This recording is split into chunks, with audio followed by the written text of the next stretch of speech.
एक महाभागवत अनन्य भक्त श्री चंद्रहास जी महाराज, उनके पावन चरित्र का अपने लोग श्रवण करते हैं। इससे भक्ति बहुत घनीभूत होती है। केरल देश में एक परम मेधावी सुधार्मिक नाम के राजा राज्य करते थे। धर्म पूर्वक चलना, प्रजा का पालन करना और भगवान नाम जप करना, शास्त्र विधि से बिल्कुल कभी प्रतिकूल एक भी आचरण जीवन में नहीं किया। तो उनके यहां महाभागवत चंद्रहास जी का प्रादुर्भाव होता है। भगवान के भक्तों का जिस कुल में प्रादुर्भाव होता है, वो कुल, वो ग्राम, वो नगर, वो देश परम पूजनीय हो जाता है। ये महाभाग्यशाली मूल नक्षत्र में प्रकट हुए। लौकिक में अमंगल माना जाता है और भाव में देखो तो मूल कौन है? नक्षत्र भगवान। ऊर्ध्वमूल मधा शाखा मुसत्थम प्राहुरव्ययम। सबके मूल कौन है? श्री भगवान। किस नक्षत्र में पैदा हुए? मूल में, भगवत स्वरूप। और लोक में माना जाता है कि मूलन में पैदा हुआ है लड़का, अमंगल है, कुछ नष्ट ही होगा, संसार बड़ा विचित्र है। जैसे बालक रोता है ऐसे उनकी आवाज में निकला कृष्ण कृष्ण। बड़ा आनंद हुआ सुधार्मिक राजा को कि हमारे कोई महाभागवत पधारा है, क्योंकि ये भजन करके पूर्व जन्म में ऐसी भागवती की स्थिति प्राप्त की कि अबोध अवस्था में ही श्रीमुख से कृष्ण नाम निकल रहा है। आनंद उत्सव मनाया जा रहा है। राजा है, राजकुमार प्रकट हुआ, और दूसरी बात वो स्वयं भक्त हैं और भगवान का ऐसा भक्त जो जन्म लेते ही कृष्ण नाम उच्चारण किया। ये आनंद ज्यादा दिन टिका नहीं। रोज बधाइयां हो रही, आनंद उत्सव मनाए जा रहे। शत्रु पक्ष के राजाओं ने मिलकर कहा यही अवसर है, आक्रमण कर दिया जाए और केरलाधिपति का सब पूरा महल घेर करके कोई एक भी न बचने पावे। शत्रु पक्ष के राजाओं ने घेर लिया। आसपास से राजा और सैनिकों ने घेर लिया। अब वो असावधान थे, आनंद में पुत्र हुआ है, बधाइयां, कोई संभावना ही नहीं थी। गुप्त रूप से शत्रु पक्ष के राजाओं ने आक्रमण करके घेर लिया। अब राजाओं की कई सेनाएं और इनकी असावधानी पूर्वक आनंदमयी वृत्ति में कोई पहले से पता हो तो तैयारी करते, तत्काल आक्रमण को रोकने का प्रयास किया, पर असफल रहे। इनके सैनिक भी मारे गए, राजा भी मारे गए, राजमहल को घेर लिया गया, कोई भी एक भी बच के न जाने पावे। तो राजमाता जिनसे चंद्रहास जी का प्रादुर्भाव हुआ था, उन्होंने धाय मां को कहा कि मेरे पुत्र को बचाने में तुम समर्थ हो, मेरे तो प्राण नहीं बचेंगे, अगर ये लोग नहीं मारते तो मैं अपने पति के शव के साथ सती हो जाऊंगी। पहले ऐसी धार्मिक निष्ठा माताओं बहनों में होती थी कि धाय मां ने विचार किया कैसे बचा सकती हूं, आसपास तो सब सैनिक घेरे हुए हैं। तत्काल उसने विचार किया कि अगर हम इनको राजकुमार की तरह ले जाती है तो हमें भी मारा जाएगा और इनको भी मारा जाएगा। देखो कितनी विपत्ति जन्म लेते हैं। कोई प्रश्न कर सकता है कि महाभागवत जिनके घर में प्रकट हो तो वहां धन वैभव सुख संपत्ति बढ़नी चाहिए, यहां तो जन्म से ही जैसे वहां माता पधार, ये क्या है? तो श्री भगवान स्वयं कह रहे हैं यस्य तुष्टो ह्रहम पार्थ वित्तम तस्य हराम्यहम करोमि बंधु विच्छेदम सच कष्टेन जीवति। हे अर्जुन, मैं जिस पर बहुत प्रसन्न होता हूं, आप अपने ऊपर भगवान को बहुत प्रसन्न करना चाहते हैं, बहुत प्रसन्न करने में ये है, देख लो। कह रहे जिस पर मैं बहुत प्रसन्न होता हूं सबसे पहले उसका ऐश्वर्य नष्ट करता हूं। फिर क्या करता हूं? फिर बंधु बांधवों का, फिर क्या करता हूं? असाध्य रोग उसके शरीर में। बोले महाराज जी तुम प्रसन्न हुए हो कि पूरे के पूरे नाराज हो गए हो? बोले यही मेरी प्रसन्नता है। क्या? माया का नाश। अब एकमात्र भरोसा केवल भगवान का, दूसरा कोई नहीं। ये सबको पसंद नहीं आएगा। सब तो उस भगवान की भक्ति चाहते हैं कि अगरबत्ती धूप बत्ती तन मन धन सब तेरा, स्वामी क्या लागे मेरा, पर अंदर से कह रहे सब तन मन धन सब मेरा, क्या लागे तेरा। ऐसे तो चलेगी भक्ति। लेकिन कई बार सत्संग में पीछे धाम में कहा था कि भगवान को रिझाकर लोक मांगोगे तो चैन से रह लोगे, और अगर उनसे प्यार करने की बात मन में ठानी कि बस मुझे केवल आपकी आंखों में आंखों को मिला करके जीवन व्यतीत करना है, मुझे और कुछ नहीं चाहिए, तो फिर लाडले आपको दुशरिहा का कोई आश्रय रहने नहीं देंगे। ध्यान रखना, जितने दुशरिहा होंगे तो ये बर्दाश्त हो तो कदम आगे बढ़ावे, बहुत प्रसन्न हो जाओ ठाकुर हम पे, तो कह रहे यस्य तुष्टो ह्रहम पार्थ वित्तम तस्य हराम्य हम करोमि बंधु विच्छेदम सच कष्टेन जीवती। जितनी श्वासें रहेंगी भयंकर कष्ट मैं उसको व्यतीत करने के लिए दूंगा।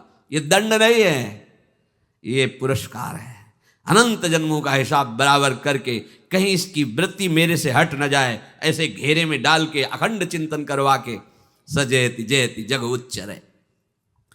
जाको करत श्याम सहाई प्रथम वर्णो कृपा क्रम हो विषय मूल गवाई। कुल कुटुंब बल वित्त हीनो दीन के दुखदाई। आपने को करजु लीनो आप ही अपनाई। कह रहे हैं अब मैं वर्णन करता हूं श्याम सुंदर जिस पर कृपा करते हैं उस पर कैसा बर्ताव करते हैं। बोले सबसे पहले उसके विषय भोगों का नाश कर देते हैं, फिर दूसरी कृपा कोई परिवार का कोई मित्र कोई रिश्ते नातेदार उसकी तरफ देखेगा भी नहीं, फिर ऐसा दुख प्रदान करते हैं कि केवल एक भरोसा रह जाता है, एक भरोसा एक बल एक आस विश्वास, बस नाथ आपके सिवा अब हमारा कोई नहीं। बस वहीं से जो चमत्कार प्रकट होता है, त्रिभुवन में कोई उसकी समानता नहीं कर सकता जिस पर ठाकुर की कृपा है। पर इस कृपा को हजम करने के लिए इसीलिए संत संग किया जाता है कि पहले से वो तैयार कर देते हैं। जैसे आर्मी की ट्रेनिंग होती है ना, ट्रेनिंग के बाद भी बॉर्डर में लगाया जाता है, ऐसे ही संतजन ये ट्रेनिंग देते हैं। अब जो टिके तो टिके, नहीं तो घर बैठे जाके, और अगर टिक गया तो गुरु मेहरबान तो चेला पहलवान, भगवान भी परास्त नहीं कर सकते। उसमें ऐसी सामर्थ्य आ जाती है कि हर प्रभु के द्वारा दिए गए विधान को हंस करके स्वीकार कर लेता है। और ऐसा नहीं कि उसको कष्ट होता है, ये लोक भाषा में भगवान कह रहे हैं सच कष्टेन जीविता। नहीं तो जिस चिदानंद में वो सुख भोगता है वो ब्रह्मा को भी नहीं प्राप्त है जो भक्त को प्राप्त होता है। भक्त का वैभव दिव्य होता है, चिदानंदमय होता है। ये तो पापियों के पास भी वैभव है, रुपया पैसा कुटुंब परिवार। भगवान के दास के पास जो वैभव होता है वो अचिंत्य है, तुम चिंतन भी नहीं कर सकते, ऐसा वैभव होता है। धाय माने सेविका का रूप तत्काल लिया, जैसे पोछा झाड़ू लगाने वाले, और कुछ दोने पत्तल डाले, उनके नीचे चंद्रहास जी को डाला, ऊपर से करके ऐसे माथे पे रख के निकले। सैनिकों ने पूछा इसमें क्या है, तो उनका राजघराने के दोने पत्ते जूठे हैं, दिखा। ऐसे नीचे किया तो देखा सब ऊपर जूठन पड़ा। हाँ चल निकल, जल्दी भाग यहाँ से निकल। बस वो भागी, बचा ले गई। वो कुंतलपुर पहुंची और वहां के जो मंत्री दृष्ट बुद्धि थे उनसे प्रार्थना की कि मैं सेवा कला में बड़ी प्रवीण हूं और ये मेरा पुत्र है, अगर आपकी कृपा हो जाए तो कुछ समय के लिए हम आपकी सेवा में, महल सेवा में रहेंगी और हमारे पुत्र का पालन पोषण हो जाएगा। उनकी परीक्षा ली गई तो राजघराने की सेविका थी, परम प्रवीण थी, पर उन्होंने ये परिचय नहीं बताया। विधि विधान से राज्य की सेवा में प्रवीण दासी पाकर उसको अच्छा लगा, ठीक है आप रह सकती है। अभी चंद्रहास जी 3 वर्ष के ही थे कि धायमा पधार गए और ये हर समय कृष्ण कृष्ण कृष्ण कृष्ण कृष्ण नाम इनके चलता रहता था। अब जो उनका दुलार करने वाली थी धायमा, वो भी पधार गई तो कौन उनकी तरफ देखे। पर बहुत ही गौर वर्ण, बड़े ही सुंदर।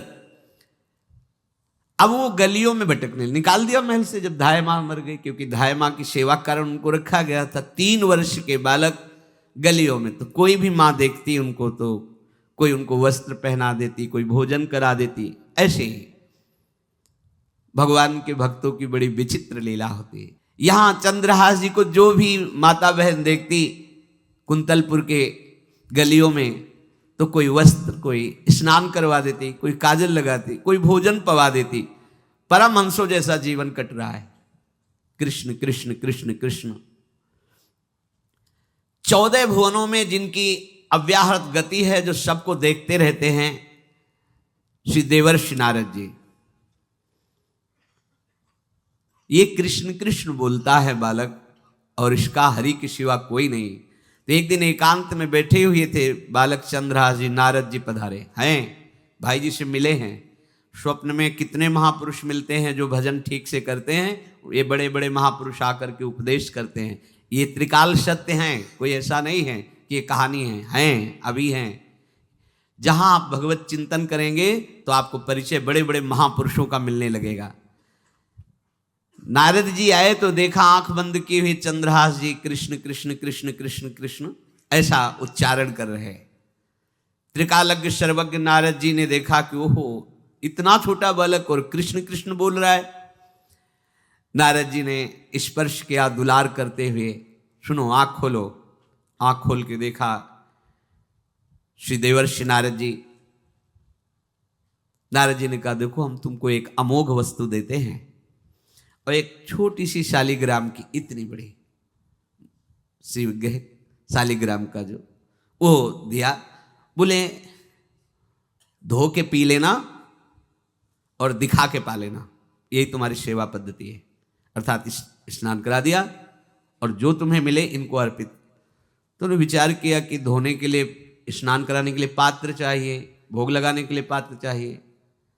तो जैसे कोई पान की बीड़ी नहीं, तो ऐसे कपोल में शालिग्राम को रखे रहते हैं। कोई पात्र ही नहीं, कोई सिंहासन ही नहीं, यही धुल गए। चरणामृत अंदर जा रहा, जब पाएंगे तो यही पा लेंगे, साइड में ऐसे करके फिर निकाल के धो।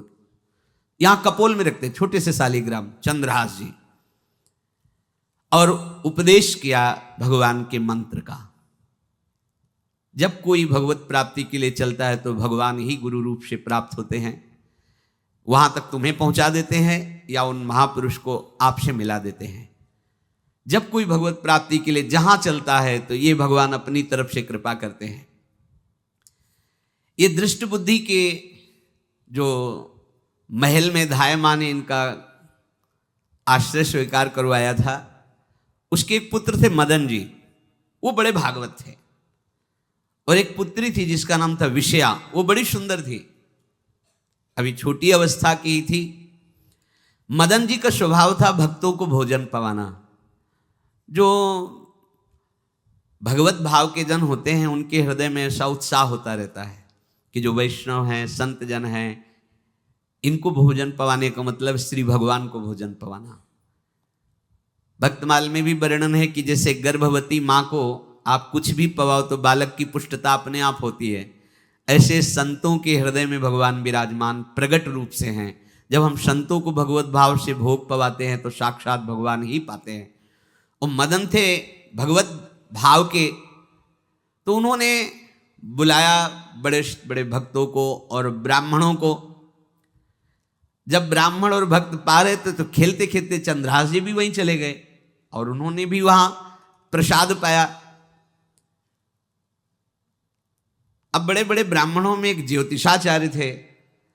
दृष्ट बुद्धि जी ने हाथ जोड़कर प्रणाम किया और अपने परिवार को प्रणाम करवाया और कहा यह हमारी पुत्री है। दृष्ट बुद्धि जी ने कहा आप इसका हाथ देकर बताइए इसको वर कैसा मिलेगा, कैसा ऐश्वर्य होगा। दृष्ट बुद्धि मतलब दुष्ट बुद्धि, ऐसा ही था वो। पर बड़ा विचित्र खेल है, इसकी बुद्धि एकदम विपरीत और पुत्र महाभागवत। भगवान का खेल है, वो भक्ति विरुद्ध और पुत्र भागवत। उन्होंने कहा वर, ऐसे दृष्टि डाली चंद्रहास जी वहीं पार, वो है इसका वर। वो इसे धाय का एक दासी का लड़का हमारी पुत्री का वर बने। बोले शायद आपने ध्यानपूर्वक रेखा नहीं देखी, वो हम देख लिए हैं, यही है तुम्हारी पुत्री का वर। दृष्ट बुद्धि ने विचार किया कि एक भिखमंगा हमारी राजकुमारी पुत्री का दूल्हा बनेगा। पंडित जी को तो दक्षिणा दी, विदा किया और सैनिकों से कहा घर से निकलने न पावे बालक, क्योंकि ज्योतिष पक्की, ज्योतिष शास्त्र सत्य है पर उसका सम्यक ज्ञान होना चाहिए। भला मुझ सम्राट के मंत्री की पुत्री, वो महामंत्री हैं दृष्ट बुद्धि, और ये एक भिखमंगा कैसे हो सकता है। बड़ा हृदय में जलन हुआ, ये तो बड़ी अपकीर्ति और दुर्भाग्य का विषय होगा, इसी को मरवा डालते हैं, काम खत्म हो जाएगा।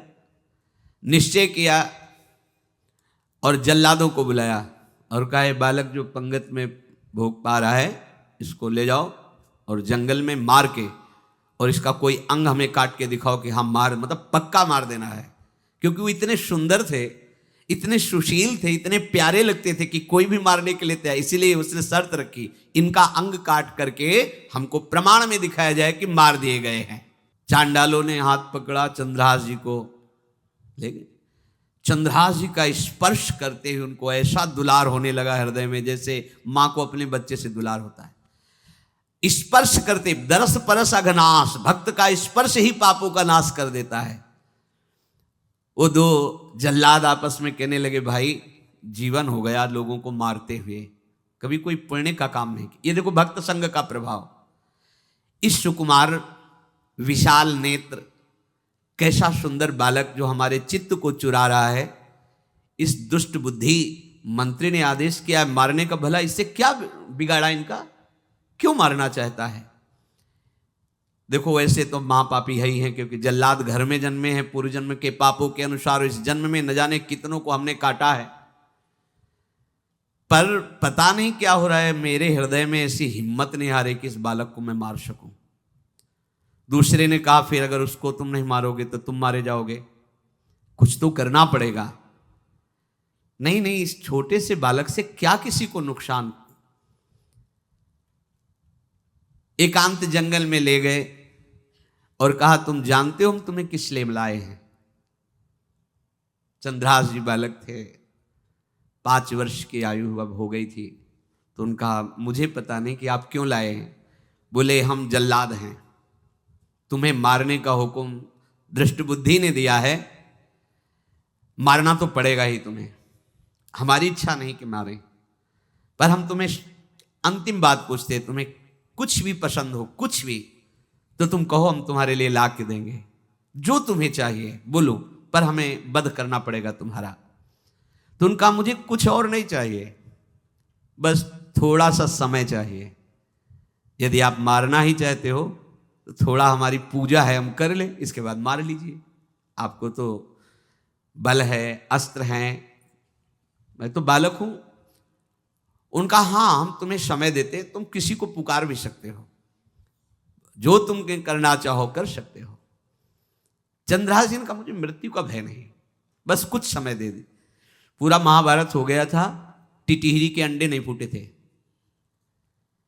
वहीं एक टिटिहरी का, तो टिटिहरी एक पक्षी होती है ना, टे टे करके उड़ती है, तो उसके अंडों के ऊपर एक हाथी का घंटा हो गया, गिर गया ऐसे, सब पूरा महाभारत में सब नष्ट भ्रष्ट। वो अंडे वैसे सुरक्षित।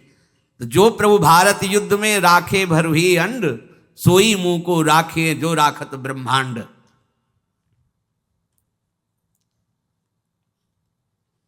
मैं तो अनाथ हूं, श्री कृष्ण के सिवा कोई मेरा है नहीं, मैं किसको पुकारूं।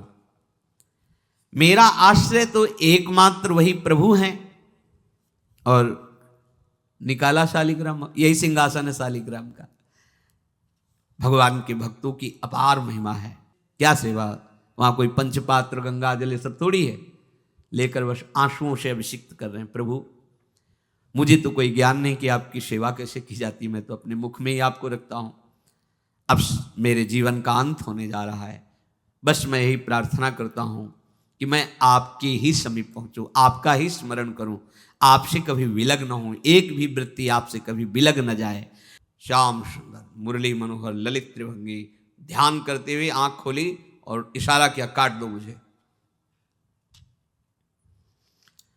जल्लादों ने जब देखा आंसू चल रहे हैं ऐसा, वो बैठ गए अस्त्र रख के और कहने लगे, भाई तुम मुझे मार दो, भले भले वो दृष्ट बुद्धि मुझे, मैं इस बालक को नहीं मार पाऊंगा, मेरी हिम्मत नहीं। अब कुछ भी हो, मेरा वध हो जाए, पर मैं इस बालक को, गिरे मुरझाई दया आई कछु भाए भरे, ढरे प्रभु और मति आनंद शोभिनी है, हुती छठी आंगुरी सो काट लई दूषण हो, भूषण ही भयो जाई कहीं सांच चीनी है। जब नेत्र का इशारा हुआ कि वध कर दो, तो जो बधिक मारने के लिए आए हत्यारे थे वो आनंद से एकदम प्रफुल्लित हुए और कहा मैं नहीं मार पाऊंगा तुम्हें। तो एक ने कहा देखो एक उपाय मुझे दिखाई दे रहा है, इस बालक में विशेषता तो है ही, पर इसके पैरों में देखो बाएं पैर में एक छठी अंगुली भी है, किसी किसी को होती है। गांव में तो कहते हैं छंगू या छंगा, जिसे होता है ना गांव में, और ये छंगा मतलब 6 अंगुली के। बोले इसको अगर काट लेते हैं तो प्रमाण भी सत्य, जिसकी कसम खवाएगा मैं खा लूंगा कि ये चंद्रहास जी के है, और मैं मार दिया। और कौन इस बालक को ढूंढेगा, जंगल में छोड़ देते हैं, अपनी तो सामर्थ्य नहीं। बधिकों ने, जल्लादों ने ऐसा ही किया और जाकर अंगुली दिखा दी, मैं बालक का वध करके आ गया हूं। उनको यह कि लाखों बार इन्होंने वध किया तो संशय का कोई रिश्तेदार थोड़ी है, वो तो बालक है, उसको मारने में क्या, हाँ ठीक है मार दिया गया। अब वो जो चले गए तो अंगुली जो कटी थी उससे रक्त प्रवाह हो रहा है। कृष्ण कृष्ण जगन्नाथ वासुदेव जनार्दन, हे कृष्ण हे जगन्नाथ हे वासुदेव हे जनार्दन, ऐसे नाम उच्चारण करते हुए मूर्छित हो रहे हैं चंद्रहास जी। वो छोड़ करके जल्लाद चले गए। चंद्रहास जी भगवान का स्मरण कर रहे हैं, तो जितने जंगल के मृग हैं वो सब मंडलाकार घेर के ऐसे। एक हुमा नाम का पंछी होता है, अगर उसके पंखे की छाया पड़ जाए तो चक्रवर्ती सम्राट का वैभव प्राप्त होता है। और वो भीड़ की भीड़ पक्षी आकर चंद्रहास जी के ऊपर ऐसे घेरे हुए हैं। आसपास मृग मृगी मृग शावक सब घेरे हुए हैं। बीच में चंद्रहास जी कृष्ण गोविंद दामोदर माधव ऐसे उच्चारण कर रहे हैं।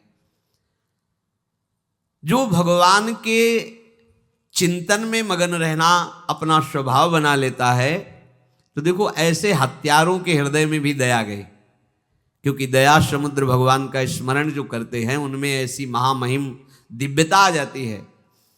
कोई भी कितना भी निर्दयी हो, अंदर से वो भले जल रहा है द्वेष के कारण, पर कहीं ना कहीं ये द्वेष आंतरिक राग का सूचक हो। वो भी भक्त को प्यार करता है, पर भक्ति ना होने के कारण वही उसका राग द्वेष में बदल जाता है।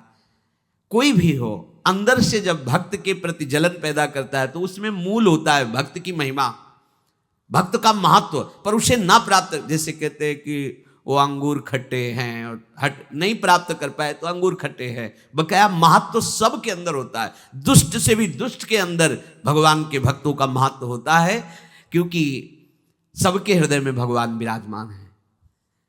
अब चंद्रहास जी भगवत स्मरण करते हुए पक्षियों के और मृग आदि के बीच में हैं। उधर भगवान का एक विधान तैयार होता है, वह देश भूमि में रहत लघु भूप और सुख सवै एक सुत चाह भारी है। कुंतलपुर के ही अधीन एक चंदनवती नाम की राज्य नगरी थी। वहां के राजा थे, उनके पुत्र नहीं हो रहा था, तो कुंतलपुर सम्राट पद, चंदनवती राज्य राजा, जैसे प्रदेश और दिल्ली में बैठे हुए जो प्रधानमंत्री राष्ट्रपति वो बादशाह, जो दिल्ली का अधिकार वो बादशाह, और ऐसे छोटे छोटे जो राज्य हैं उनको राजा। तो ये चंदनवती के राजा कर दिया करते थे, प्रत्येक राजा को कर देना होता था बादशाह को। इनके पुत्र था नहीं, और कर देने के लिए कुंतलपुर ही जा रहे थे, तो रास्ते में देखा कि बहुत से मृग और पंछी ये घेरे हुए क्या है, तो एक कौतूहल सा कि क्या है बीच में, आसपास मंडलाकार मृग, फिर वो विहंग पक्षी जो भगवान के आश्रित है, भगवान कैसी व्यवस्था करते हैं। वो चंदनावती के राजा दौड़ करके एक कौतूहलवश, क्या है यहाँ, मृगी पंक्तियों के बीच में पक्षी, हुमा नाम का बड़ा पवित्र पक्षी हिमालय आदि में पाया जाता है, जिसके ऊपर इसकी छाया पड़ जाए वो ऐश्वर्यवान हो जाएगा। देखा बालक दिव्य तेजों में, और मूर्छावस्था में नजदीक गए तो अंगुली पूरी कटी हुई थी, तो रक्त प्रवाह, गोद में उठाया और आनंदित हो गए, हमारी पुत्रेष्टि यज्ञ सफल हुई, हमारा दान पुण्य सफल हुआ, ऐसा हमें सुंदर बालक मिला। चंद्रहास जी को लेकर के घर आए और हृदय में भगवान का बार बार कृपा प्रसाद मना रहे हैं, मुझे भगवान ने पुत्र दिया। चंद्रहास जी को लेकर आए, आनंद मंगल बधाइयां बजने लगी, बहुत सी संपत्ति न्यौछावर कर दी। 5 वर्ष के चंद्रहास जी हैं। पूछा बेटा तुम्हारे माता पिता कौन है? तो कहा श्री कृष्ण। परिवार में कौन है? श्री कृष्ण। मतलब तुम्हारा कोई नहीं है? नहीं है, श्री कृष्ण। समझ गए कि भगवान ही हमें कृपा करके ऐसे महाभागवत पुत्र को दिया। और है कौन? वास्तविक कोई नहीं, श्री कृष्ण के सिवा। बड़ा उत्सव मनाया और अपने राज सिंहासन का अग्रिम अधिकारी युवराज पद चंद्रहास जी को। अब तो पूरे राज्य में आनंद की वर्षा हो रही। राजा मन में विचार कर रहे हैं कि ऐसा प्रतापी भक्त हमारे यहाँ आया है, अब हमको किसी को कर देने की जरूरत नहीं। तो जो हर महीने वर्ष में जो बंधा हुआ कर था उन्होंने नहीं दिया।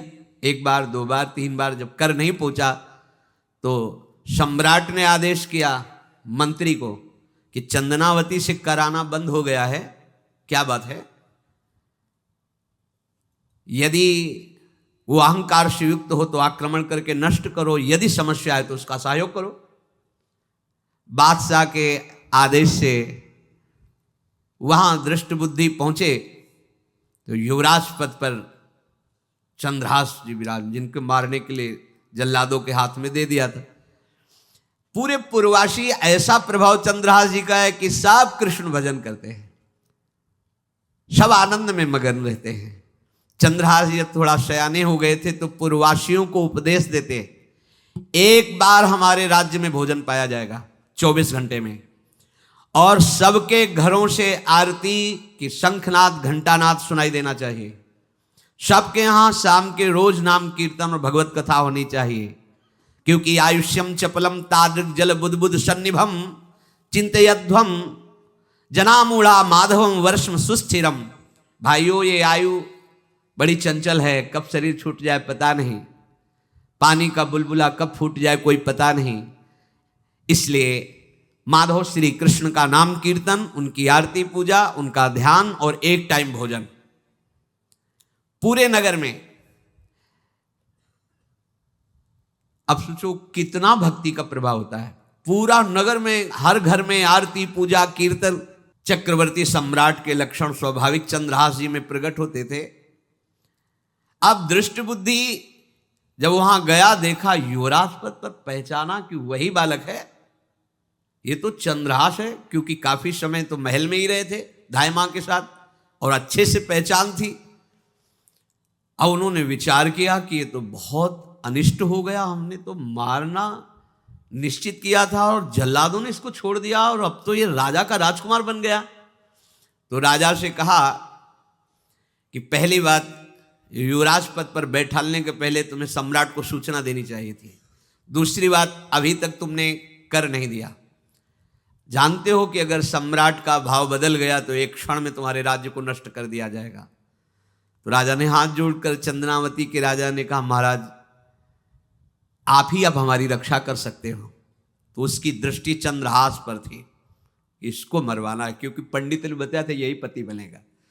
अरे तो अब तो आनंदित होना चाहिए कि अब तो राजा बनेगा, अब तो बढ़िया है। लेकिन चंद्रहास जी को यदि आप सम्राट के पास भेज देते हैं और सम्राट निश्चित प्रसन्न हो जाएंगे चंद्रहास को देख के, तो वो तुम्हारे इस अपराध को क्षमा कर देंगे। युवराज पद दे दिया और भेंट नहीं दी, कर नहीं दिया महीनों से, तो ऐसा करो चंद्रहास जी को भेज दो। राजा ने स्वीकार कर लिया। और पहले लोग बिल्कुल धर्म से चलते थे, कहीं भी अधर्म का लेश नहीं।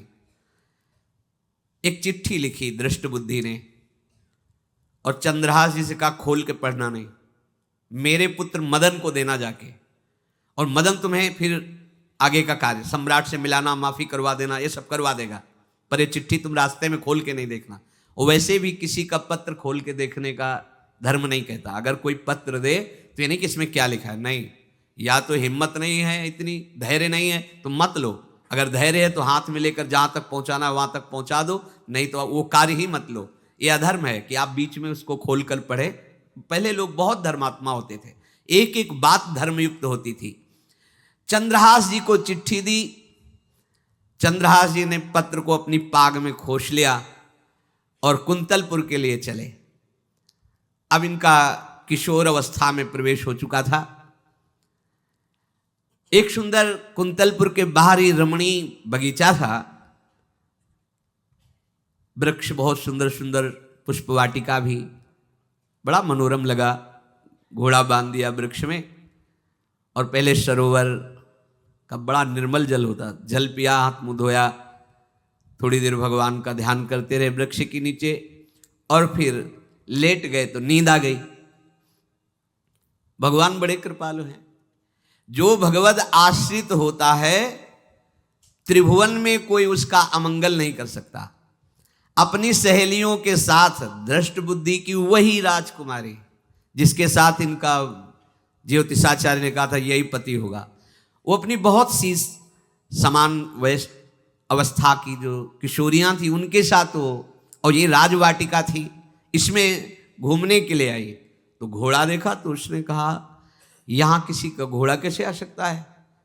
हमें लगता है कोई यात्री इसमें प्रवेश कर गया, उसको पता नहीं होगा कि राजवाटिका है। वो अपने सहेलियों के साथ घूमते हुए उसी वृक्ष के नीचे पहुंची। जा चंद्रहास नौ किशोर अवस्था, और जो भगवान का भजन करते हैं उनमें एक विशेष आकर्षण होता है जो साधारण आदमियों में नहीं होता।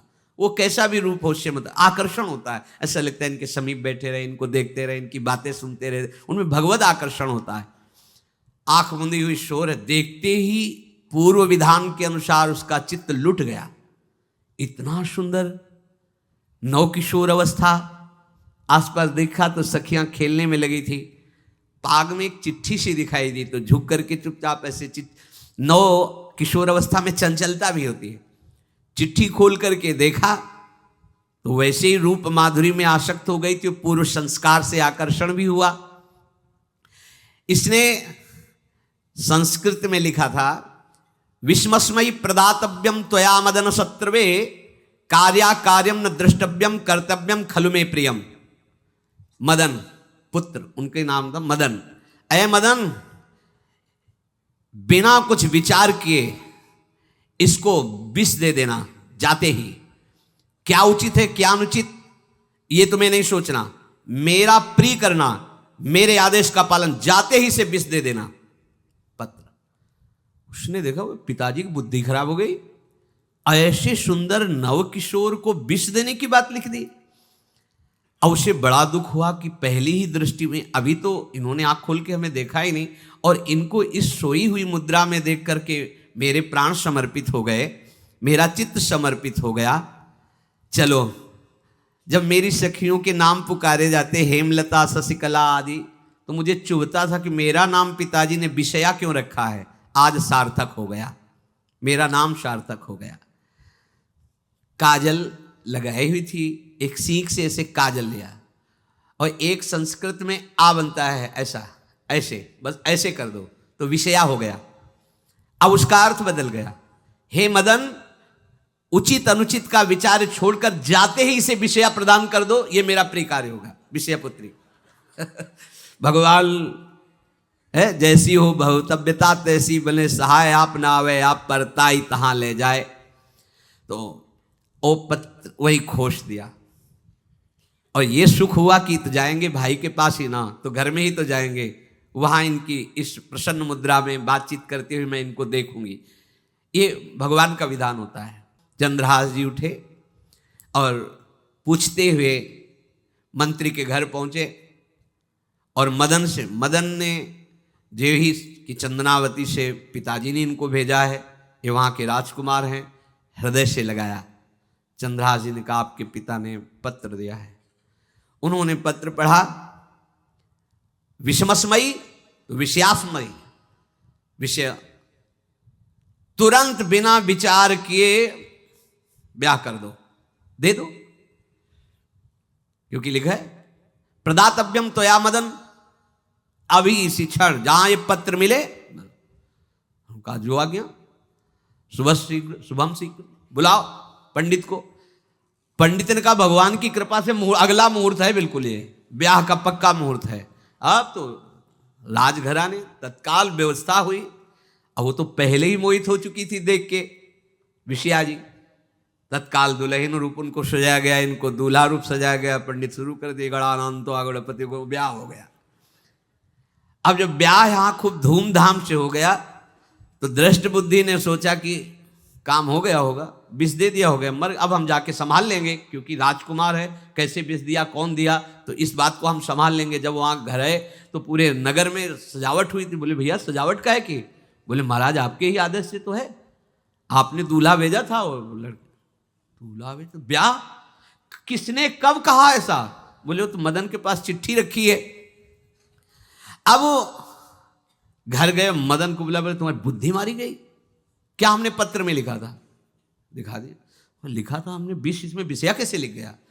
काजल से ऐसे, और पहले स्याही काजल की ही होती थी, तो ऐसे भगवान सब कुछ बना देते हैं। उनका पिताश्री एक भी अक्षर आपकी आज्ञा का उल्लंघन, आपने लिखा था बिना विचार किए उचित अनुचित का हमारी आज्ञा का पालन किया जाए। विषया प्रदातव्यम मदन, मेरा नाम लेके आपने संबोधन करके, ये देखो ये लिखा हुआ है, इसमें हमारी त्रुटि क्या है? देखा तो चंद्रहास जी दूल्हा और सुंदर, अब उसका हृदय आग ले। अब तो मान जाना चाहिए, बिटिया का वरण हो गया भाई, ब्याह हो गया, अब तो गुस्सा छोड़ देनी चाहिए। पर दुष्ट बुद्धि, नाम ही रखा था दृष्ट बुद्धि, उसने कहा चाहे बिटिया विधवा रहे पर तुम्हें जिंदा नहीं रहने देंगे। ये दुष्ट बुद्धि होती है। देखो कैसे कैसे ऐसे ही होते हैं, कुछ लोग ऐसे ही होते हैं, हमारी इज्जत, फिर जेल काटता है पूरा परिवार, मार डालेंगे तुम्हें जिंदा नहीं रखेंगे, ऐसे दुष्ट बुद्धि का स्वभाव होता है। अब भाव जब बिगड़ जाता है तो फिर पकड़ में नहीं आती बात, यही समझ जाना चाहिए था। चरणों में प्रणाम करके कि अब तो तुम हमारे बेटे के समान हो, ये भी राज्य तुम्हारा, वो भी आनंद लो, अब बड़ा सुख का कार्य है। लेकिन जब नकारात्मक सोच आ जाती है तो बुद्धि कंट्रोल में नहीं रहती, वो फिर उद्दंडता करने, उसका निश्चय गलत होता है। नजदीक गया और कहा कि बहुत कृपा हुई, आप हमारे दामाद बने, पर हमारे यहाँ की एक रीति है, हमारे नगर के बाहर जो देवी हैं उसमें लड़की का वर अकेले पूजा करने जाता है। आपको हमारी कुल की रीति का निर्वाह करना होगा, आपको जाना ही होगा। कोई समस्या नहीं, हमारे लिए तो हर देवी देवता भगवत स्वरूप है, आपके लिए हम पूजने चले जाएंगे, पूजन की थाल तैयार करो।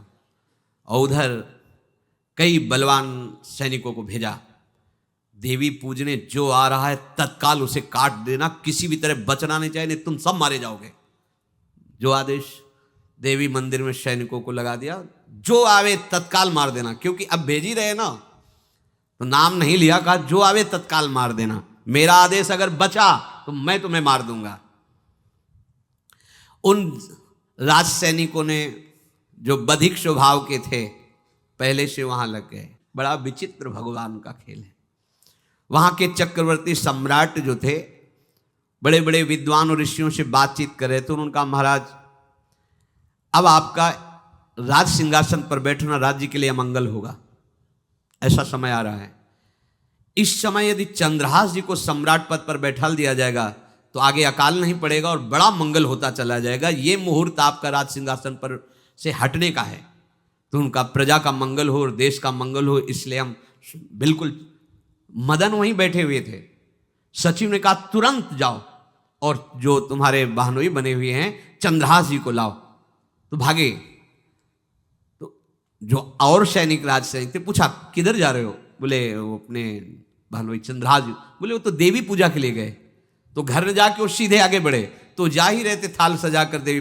बोले सुनो इसी समय मुहूर्त है, आपको देवी पूजा हम कर लेंगे जाके, या हम थाल लेके वहां बैठे रहेंगे, पहले सम्राट पद का वो अभिषेक करो फिर देवी पूजा हो जाएगी। ये तो घर की बात है, और देवी पूजा मैं करके आ रहा हूं, वो देवी पूजा के लिए और वो सम्राट पद के लिए, बीच से ही। दौरे सुख पाई जाई मगही में लियो जाए, दियो सो पठाई नृप रंग माही भीजिए।